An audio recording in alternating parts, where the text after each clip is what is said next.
आज भारत और इंग्लैंड प्रथम दिनिकिया आसला बड़ अपडेट विराट कोहली रोहित शर्मा को लेकिन। नमस्कार बंधुगण, आपण मानक आम चैनल को स्वागत। आज भारत और इंग्लैंड मध्य जाऊँगी एक बहु प्रतीक्षित महामुकाबिला। यही मैच को नहीं क्रिकेट प्रेमी मध्य बहुत उत्साह देखा मिली। दुई दल ही शक्तिशाली एवं दुई पक्षरे विशेष स्तरीय खेलाड़ी रही।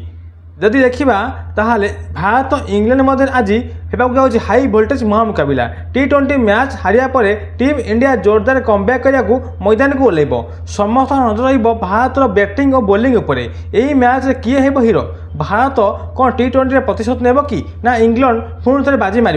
आपण मतामत कमेंट निश्चित जनातु। यही क्रिकेटर सबू नुआ अपडेट पर चैनल सब्सक्राइब करूँ। चलते संपूर्ण तथ्य जाना। हाँ दर्शक बंधु, क्रिकेट रे पूर्व मैच T20 फलाफल पर टीम इंडिया उपर चाप निश्चित भाव रहिबो। भारतीय दल यही मैच रे भल प्रदर्शन कर समालोचना को जवाब देବାକୁ चाहिए। अन्यपटे इंग्लैंड मध्य निजर लय बजाय रखापी पूरा चेष्टा करिबो। भारत बैटिंग लाइनअप रे समस्त नजर रहिबो।